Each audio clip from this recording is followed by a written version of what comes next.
Hey everybody, welcome back to Exploring Temecula. Today's video, our monthly market update for November 2021, Menifee, Murrieta, and Temecula. We talk about things like median sales price, we go over graphs and charts over the last 5 years, and just give an analysis of sort of what has gone on and what is likely to happen to some degree moving forward. We also talk about things like days on market, active listings, new listings, pool homes, everything that I feel that is important for both buyers and sellers to understand in today's market, we try and go over. If you're interested in Temecula, make sure you subscribe. We do a bunch of videos, not only about Temecula, but the surrounding area. And if you are looking to move to the area, please reach out to us. We're not only licensed as a brokerage, but as a real estate appraisal company. We know the area, we know the market, and we are ready to help whoever is interested in moving to this beautiful area of Southern California, more specifically the Inland Empire or Riverside County. Thank you very much, and let's get into the video.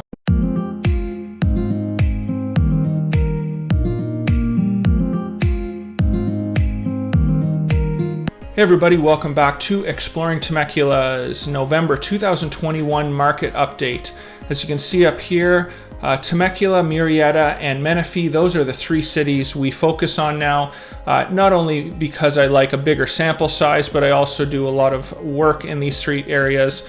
So if you are a buyer or a seller in any of these three markets, this is a monthly video that I suggest that you watch because it really gives a good picture of where the market is heading. Okay, so the first thing we're going to talk about, newly listed properties. And as you can see, in November, historically over the past 5 years, nothing really has changed. The supply in November, December, and January is very low, and it doesn't really start to pick up again. January it does pick up, but it's still going to be low comparatively speaking to the spring and summer months.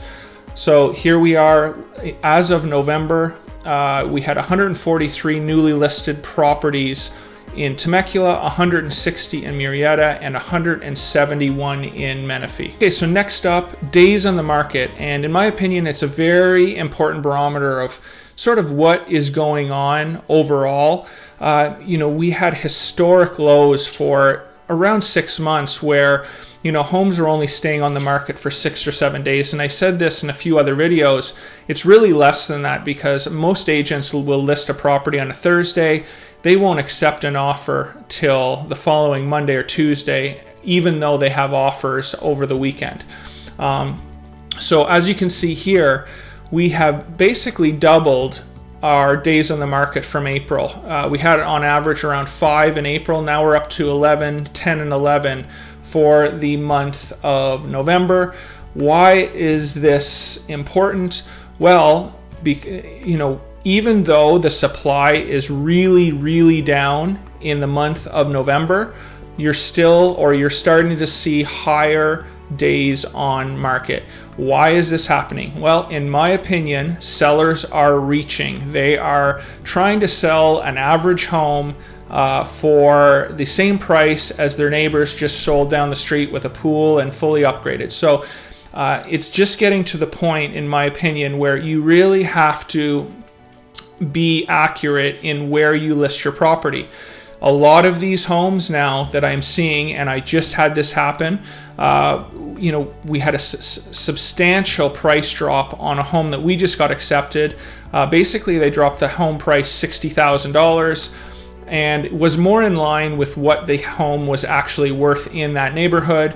We jumped on it very quickly within a day of the price correction, and we had an offer accepted within a day of that. So if you are a buyer, just be very careful at this point in time where you're buying the property in way of price, where the price should be.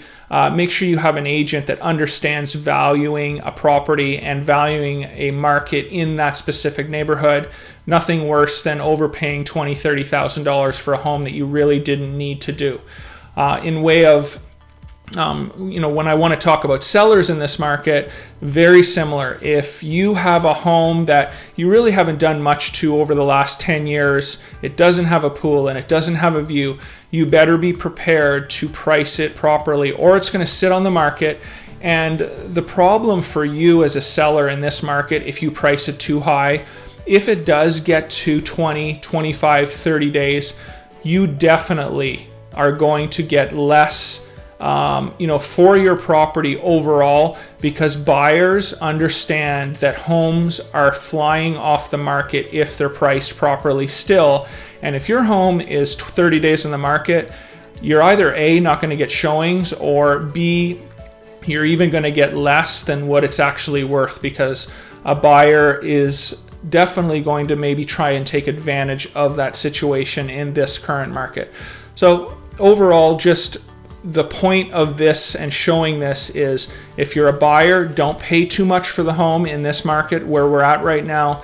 And if you're a seller, we're getting to the point where just you need to price it properly. Okay, so next up, active listings. And as you can see, the active listings have actually dropped off for the month of November. In my opinion, why is this happening? Well, you still have the same amount of buyers. You still have these buyers on the sidelines that have been searching for a home for 6 months, and they have not got an offer accepted. And they're seeing an opportunity maybe now that the market has slowed down a little to get an offer accepted.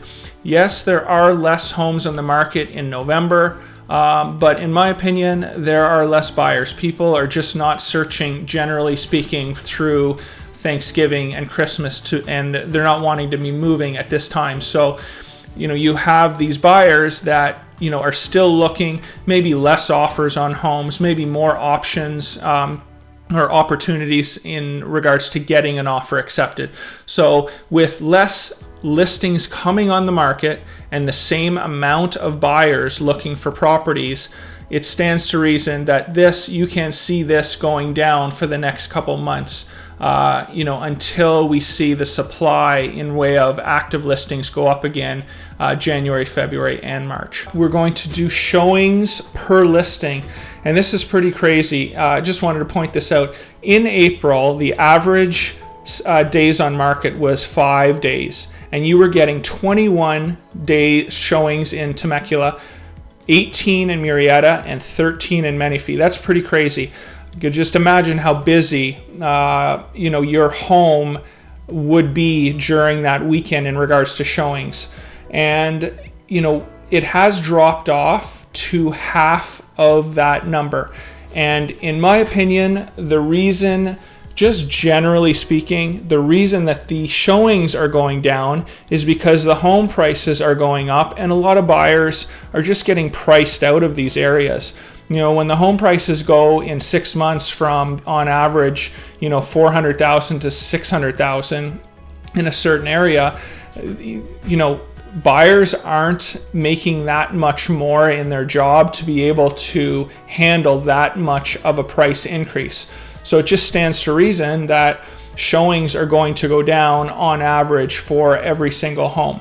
Okay, and last, what people really want to see is the average median sales price. And in the month of November, it dropped in Temecula from $687,000 to $675,000. In Murrieta, it went up from $609,000 or $610,000 to $611,000. And in Menifee, it went down from $515,000 to $510,000.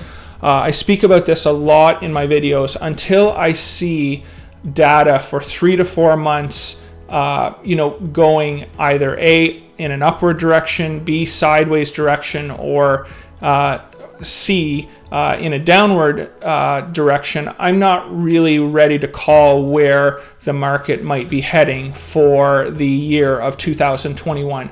As you can see, the last 3 months, you've had dips, but then let's just call Murrieta right here. In July, it was $607,000 for the median sales price, and it went down all the way to $580,000 for September, almost a $30,000 difference. But the next month it jumped back up to $610,000 in October, where it was in July. So yes, you're seeing months where the average sales price is going down, but it seems to jump right back up the next month or the 2 months later. So I'm not here willing to say right now what direction we're going in. It'll be very interesting once spring hits, January, February, March, and April, to see where this line graph is going to go.